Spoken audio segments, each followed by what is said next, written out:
Ages ago. History. The twilight of the 15th century.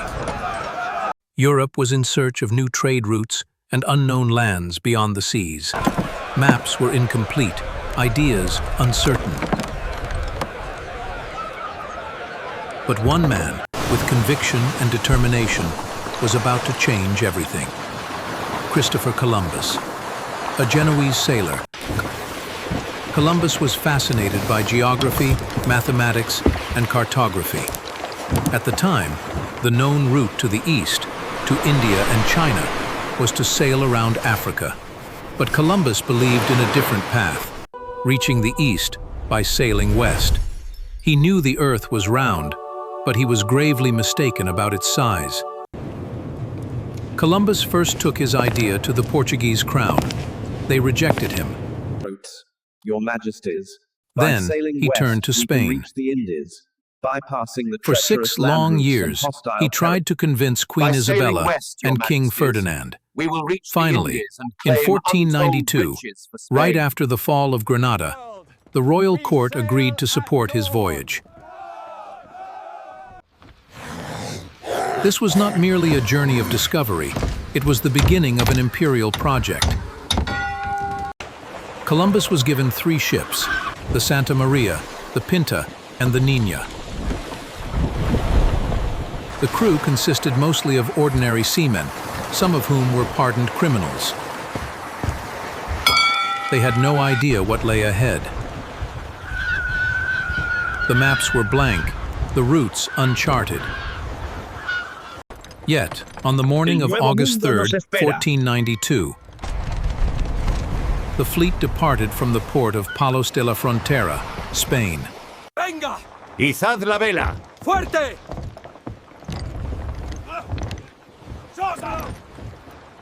The first stop was the Canary Islands, where the ships were repaired and supplies were refreshed. Then, they set sail into the vast Atlantic. A voyage of weeks began. As they pushed westward across the open ocean, the wind was at their backs. Columbus held to his course with patience and persistence.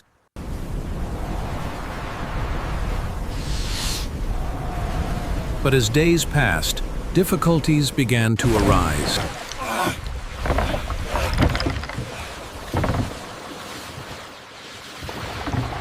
Tension among the crew grew. Some demanded to turn back. At one point, they were on the verge of mutiny. We will not turn back! But Columbus, through wisdom and sheer will, calmed their fears. The ocean seemed endless, yet he remained convinced. Land was out there, somewhere.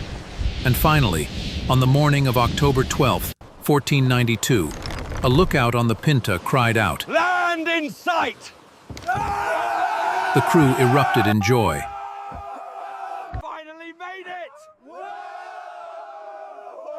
They had reached one of what we now know as the Bahama Islands.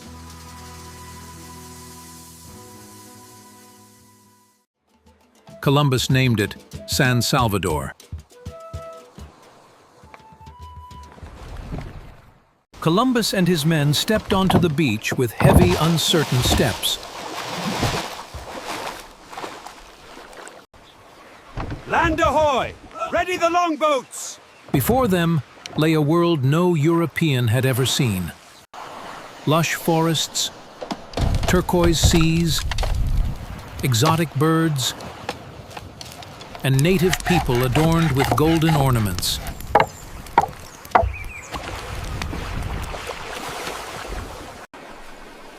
The first encounters were peaceful. The islanders, the Taino people, were unarmed and welcoming. They too looked upon Columbus and his crew with awe.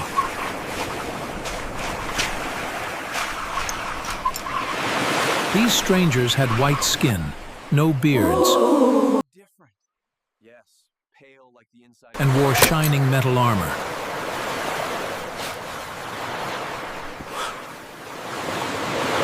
To the Tainos, they seemed like divine beings. Their massive ships dwarfed the simple canoes the islanders used. The Tainos were fascinated by mirrors, bells,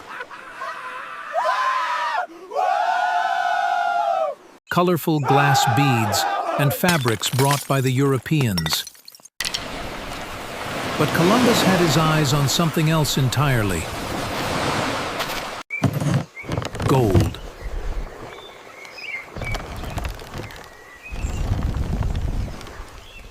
He asked where the ornaments came from. None. For his mission remained clear: to find wealth.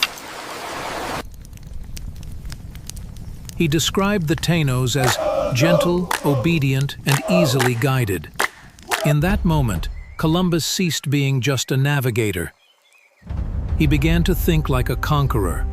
His thoughts turned to Seize their converting, gold. exploiting, They will not and resist annexing armed these men. people into an empire.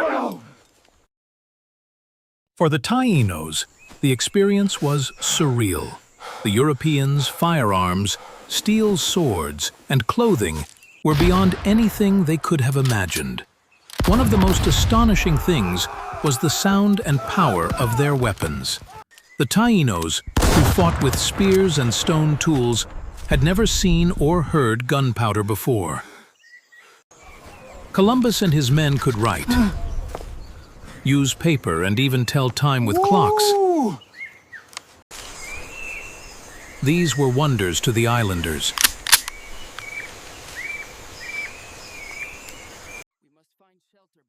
These foreigners weren't just different. They seemed to come from another world. Cristofer Columbus treated some of the native people harshly in the settlements he established on the islands he discovered. The Taino were forced to mine for gold and work in agriculture, and those who disobeyed were beaten or punished. Women and children were enslaved, with some even sent to Europe. These brutal conditions, along with diseases brought by Europeans, led to a sharp decline in the native population. Today, many historians see this as a dark chapter in Columbus's legacy. Columbus, however, remained convinced that he had reached the outer edges of Asia. He believed China was only a few days away. In truth, he was standing on a completely different continent. But unaware of this, he pushed on to explore other islands, Cuba and Hispaniola. The Santa Maria ran aground off the coast of Hispaniola and was lost. We must build quickly. From its For the wreckage, king. Columbus founded a small settlement named Spirits La of the Navidad, forest watch us. leaving behind 39 men.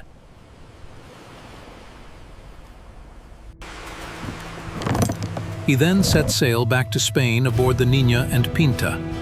After a difficult return journey, he reached Spain in 1493. In Spain, the news of the voyage sparked great excitement. Columbus was welcomed as a hero. The gold he brought, the parrots, the exotic plants,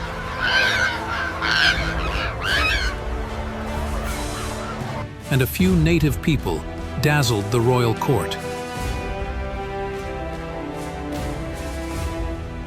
His journey had opened the gates of the New World for Europe. Columbus would return to the Americas 3 more times. Yet until his death, he never realized he had discovered an entirely new continent. He died, believing he had found a new route to India. But in his mistake, history had found a new world. Today, Columbus is remembered by some as a bold visionary, by others as the herald of colonization. But one truth is undeniable. On October 12th, 1492, both the old world and the new were changed forever. One man's dream unlocked a continent, but every door opened not only to knowledge, but also to destruction and transformation. For more content like this, please subscribe and like the video.